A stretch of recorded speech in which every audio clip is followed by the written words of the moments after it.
means house of prayer, reminding us of God's great humility in offering Himself as the bread of life.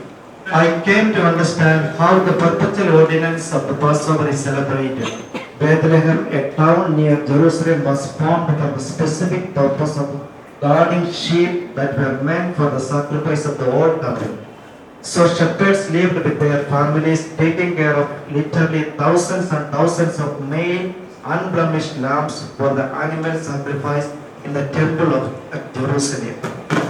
It was interesting to note that these were the shepherds who received the personal invitation through the angel Gabriel and his host of angels to come and witness the new Lamb of God. Reflection 3, the eternal illustration, the Lamb upon the throne. In my observations concerning the Lamb, I discovered that it occurs 198 times in the Bible, from the book of Genesis of the Old Testament to the last book of the Old Testament. In altogether 28 books, occurring maximum 88 times in the book of Numbers. Also in the New Testament books of the Gospels, Acts, 1 Corinthians, 1 Peter, and the last book of Revelation. In the 22 chapters of the book of Revelation, the word Lamb occurs 28 times. We can grasp the paradox of the lion and the lamb in our God, that is not contradictory but complementary, walking in great love and unison. Now everywhere one looks, there is the love of God in each leaf, each stone, and in each bird. All because of the Lamb who opened our eyes to see the truth. In His light we see light. Let us not be destroyed in our proud refusal to believe, but learn from Him who said, "Come to me, all you that are weary and are carrying heavy burdens, and I will give you rest." Reflection for the tabernacle of the new covenant, the sanctuary, part 1. Except the Lord build the house, they labor in vain that build. Very famous psalm, Psalm 127, verse 1, part 1. Being guided and anointed by Christ, our heavenly high priest, I continue to experience clear direction, protection, and provision for my life in all these 25 years of priesthood. It has always been a challenging task, but the love of Christ enables me and constrains me to do His will, no matter what the obstacles are. I realize God is building His kingdom through the faithful conquest traced from the beginning with Abraham, followed by the birth of nation Israel that was led to the promised land to become a kingdom. This Davidic kingdom fulfilled the kingdom establishment for all the people through the Davidic Messiah, Jesus Christ, the Savior of the world. The climax is reached with Jesus teaching from the temple in Jerusalem, Luke chapters 19-21, and it remains the focus of the early Christian community, Acts 2:46. The tabernacle. The tabernacle of the new covenant, the sanctuary, part 2. It is indeed marvelous to contemplate the ways of God as He manifests Himself as the Savior, especially in the account of the historical record of the tabernacle. From its inspection, the tabernacle reveals how God inspired people to make contribution of the material and their skills, orienting their minds to acknowledge Him as their God and Savior. The tabernacle of the new covenant, the sanctuary. The city had 12 foundation stones, and on them were the names of the 12 apostles of the Lamb. Revelation chapter 21, verse 14. The new covenant established by our Lord Jesus Christ, we find a new order of divine regeneration founded through the 12 disciples. Just as Israel had been founded out, the 12 sons of Jacob, so to the foundation stones were the 12 apostles who were left for all for Him.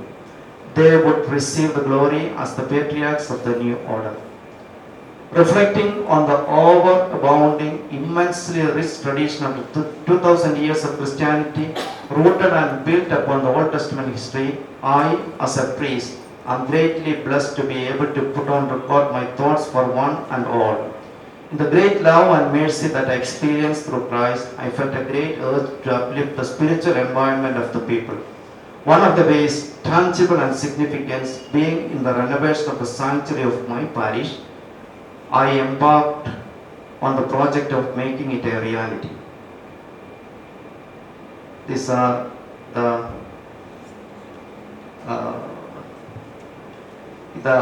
Eucharistic miracles. Miracle 1, Saint Anthony of Padua replies to the heretics.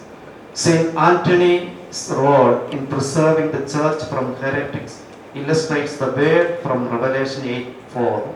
And the smoke of the incense with the prayers of the saints rose before God from the hand of the angel. From this incident, it is clear how our wickedness makes us insensitive and blind to God's grace until it is exposed by a simple, innocent, honest, and faithful priest. Let us receive him, the Holy Communion. Let us worship him as the wise men and shepherds at his birth, ever so gentle, so humble, is our great God and Savior.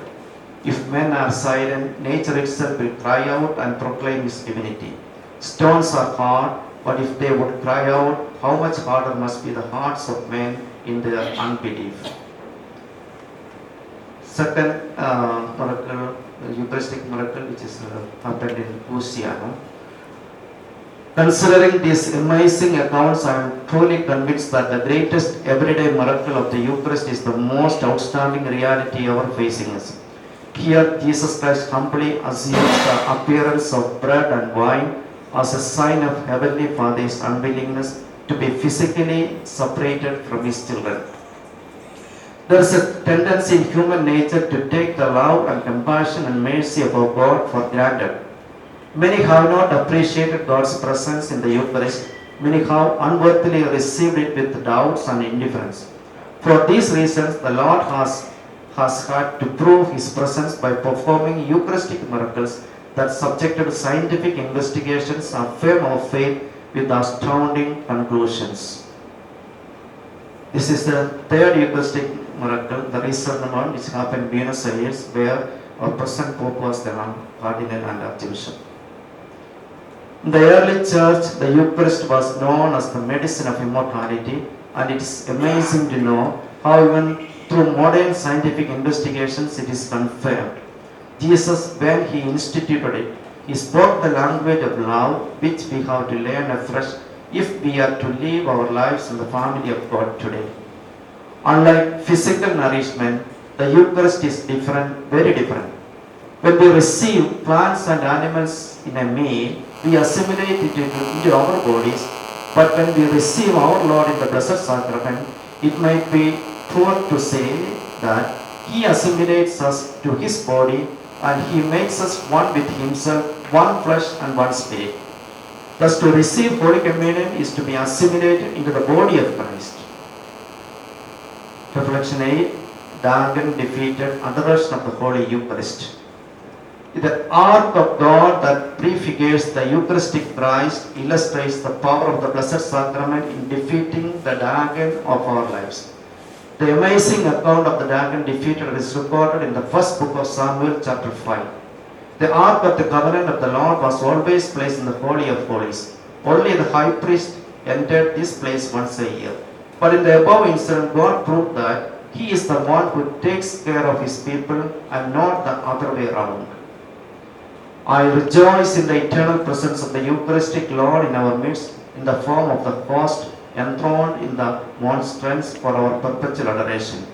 In the Blessed Sacrament, I see the Lamb upon the throne, as in Revelation, receiving glory and honor and blessing as the blessed Son of the Almighty God.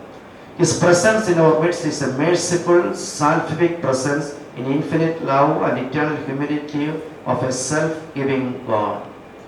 Therefore, through the inspiration of the Holy Spirit who exalted Jesus, I was enabled through God's grace to set up a chapel of adoration of the Eucharistic Lord.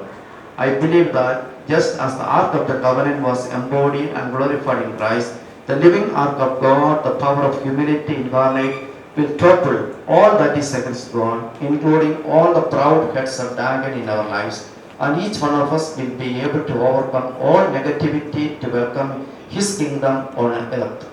More time spent with the Lord in the Blessed Sacrament, more sanctification can be experienced. Personally, I have seen answers to prayers mountains moved, the impossible happening in and through the time spent before the Eucharistic Lord in the Blessed Sacrament Chapel. I attribute all the blessings and success received, and especially the writing of this book on the Eucharist, to my Lord in the Blessed Sacrament. All glory to His holy name. Amen. The message by our beloved Bishop is included in the book, and the message by our beloved Rector is also included in the book, and also a message by Reverend Dr. Michael Shan is also included in the book. This is a sum and substance.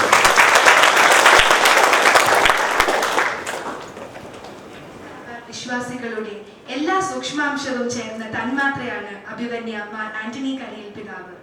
കാരണം zero Malabar സഭ കർണാടകത്തിൽ വിത്തായും മുളയായും മരമായും പടർന്നു പന്തലിച്ച ധർമാരാമന്റെ മണ്ണിൽ ദീർഘകാലം സേവനം ചെയ്ത പിതാവിന് മറ്റാരെയും കാൽ നന്നായിട്ട് തനിക്ക് ഏൽപ്പിക്കപ്പെട്ടിരിക്കുന്ന അജഗണങ്ങളെ അടുത്തറിയുവാൻ സാധിക്കും.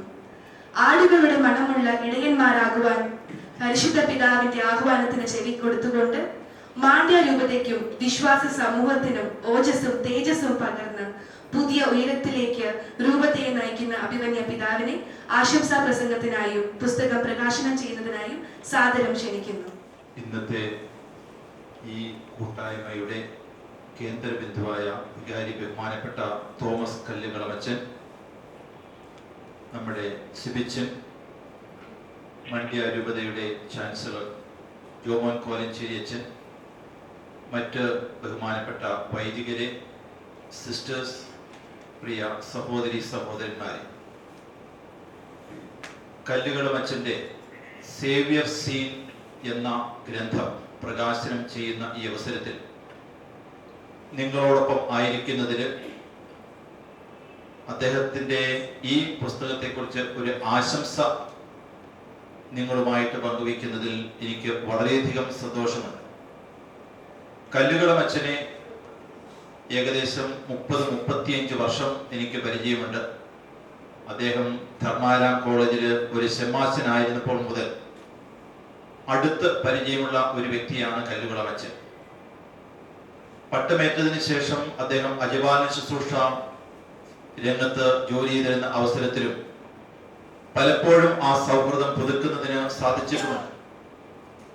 ഇപ്പോൾ നമുക്കറിയാം, അദ്ദേഹം നമ്മുടെ വികാരിയച്ചനാണ്.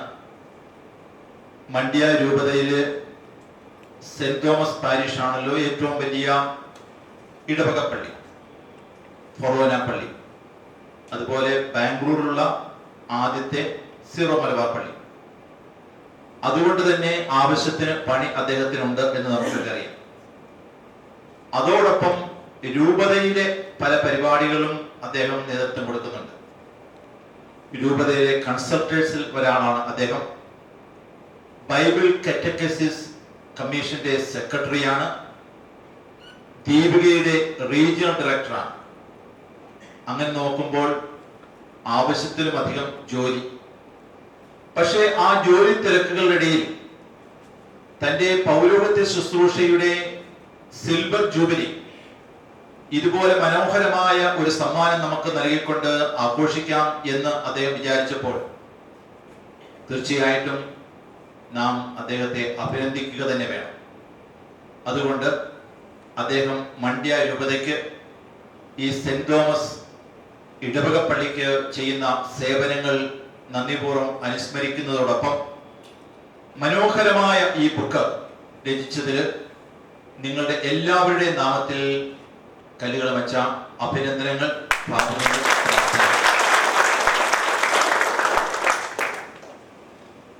ഇത് ഇവിടെ പ്രകാശനം ചെയ്യുമ്പോൾ എൻ്റെ തന്നെ ജീവിതത്തിലേക്ക് ഞാനൊന്ന് ഇറങ്ങിച്ചെല്ലുകയായിരുന്നു. എൻ്റെ പട്ടമേറ്റ് ഇതുപോലെ സിൽവർ ജൂബിലി ആഘോഷത്തിന്റെ സമയത്ത് ഒരു പുസ്തകം പ്രകാശനം ചെയ്യണമെന്ന് എനിക്ക് ആഗ്രഹമുണ്ടായിരുന്നു. പക്ഷെ അന്ന് സാധിച്ചില്ല.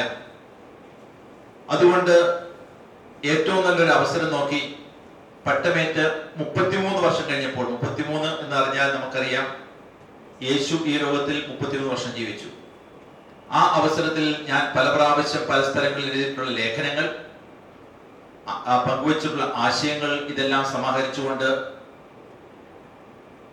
തിരുവയസ്സ് എന്ന ഒരു ഗ്രന്ഥം ഞാൻ രചിക്കുകയുണ്ടായി. അതുപോലെ ഞാൻ സഭയിൽ CMI സഭയിൽ പ്രവേശിക്കുന്നത്, വ്രതം ചെയ്തതല്ല കേട്ടോ, പ്രവേശിക്കുന്നത് 1964. അതിന്റെ 50ാം വാർഷികത്തില് സുവർണ ചിന്തകൾ എന്ന ഒരു ഗ്രന്ഥവും പ്രസിദ്ധീകരിക്കുകയുണ്ടായി. ഡോക്ടറേറ്റ് കഴിഞ്ഞപ്പോഴത്തേക്ക് ആ പുസ്തകം പബ്ലിഷ് ചെയ്തു, church and society in Kerala. അതൊരു ഇംഗ്ലീഷ് ഗ്രന്ഥമായിരുന്നു. അപ്പോൾ അച്ഛന്റെ ഈ പുസ്തകത്തെ കുറിച്ച് ഒരു ആശംസ പറയണം എന്ന് എന്നോട് ആവശ്യപ്പെട്ടപ്പോൾ ഇങ്ങനെ പുസ്തകങ്ങൾ എഴുതുന്നതിന്റെ പിന്നിലുള്ള പ്രോസസ്സിനെ കുറിച്ച് ഞാനൊന്ന് ചിന്തിക്കുകയായിരുന്നു. കാരണം ഞാനും ആ ഘട്ടങ്ങളിലൂടെ കടന്നുപോയ ഒരു വ്യക്തിയായതുകൊണ്ട് നിങ്ങൾക്ക് ഒരു പക്ഷേ സഹായകമായിരിക്കും എന്ന് കരുതുന്നതുകൊണ്ട് ഞാനിത് പങ്കുവയ്ക്കുകയാണ്. ആദ്യമായിട്ട് നമ്മൾ ഇതേക്കുറിച്ച് ചിന്തിക്കുകയാണ്, ധ്യാനിക്കുകയാണ്. അത് ഇതുപോലുള്ള ഒരു വിഷയമാണെങ്കിൽ തീർച്ചയായിട്ടും യേശുവിനോട് ഒപ്പം ഇരുന്ന് നാം ചിന്തിക്കുന്നു, ധ്യാനിക്കുന്നു.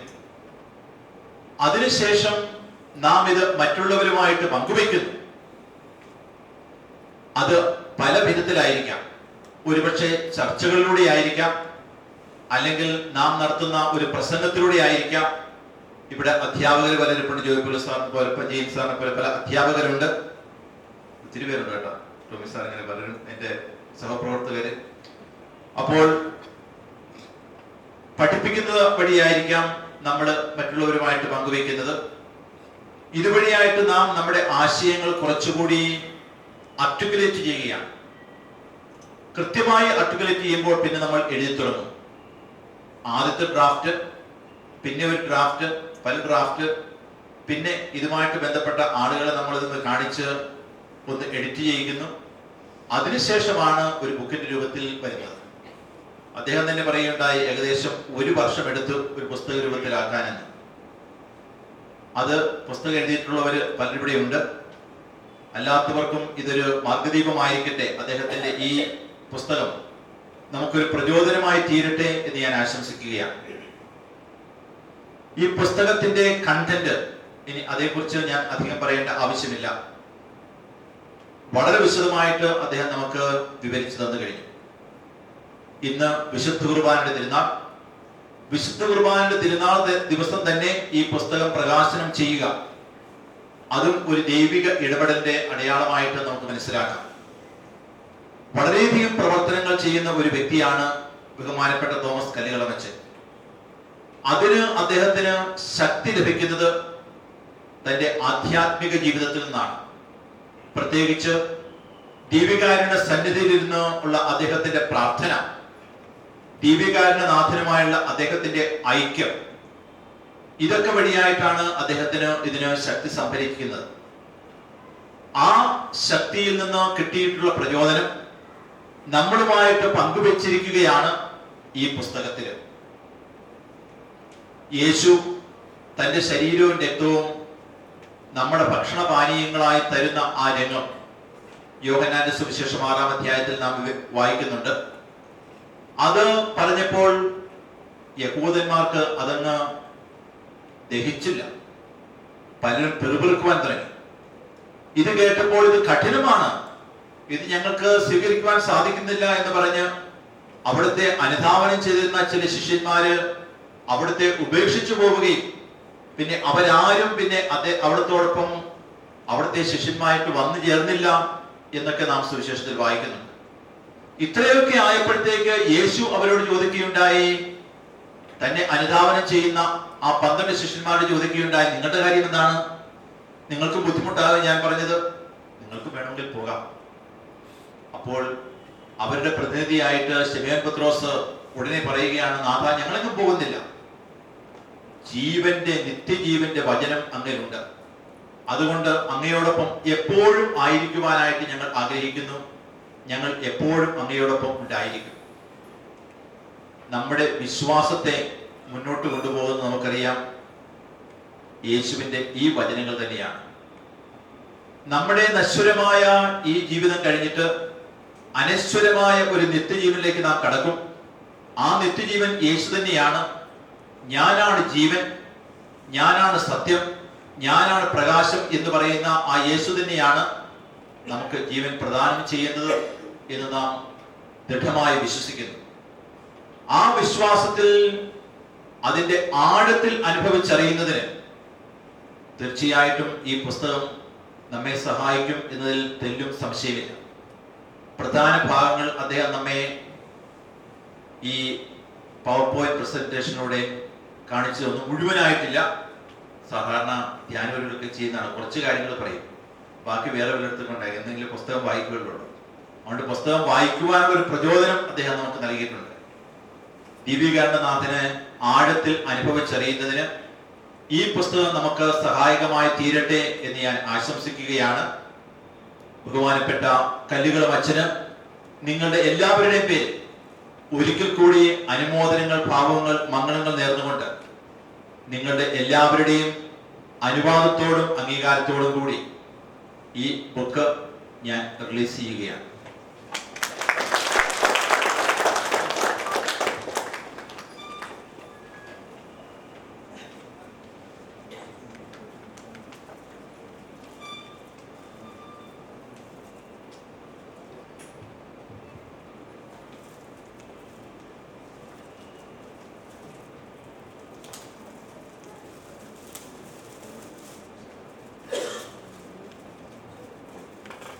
May I request the fathers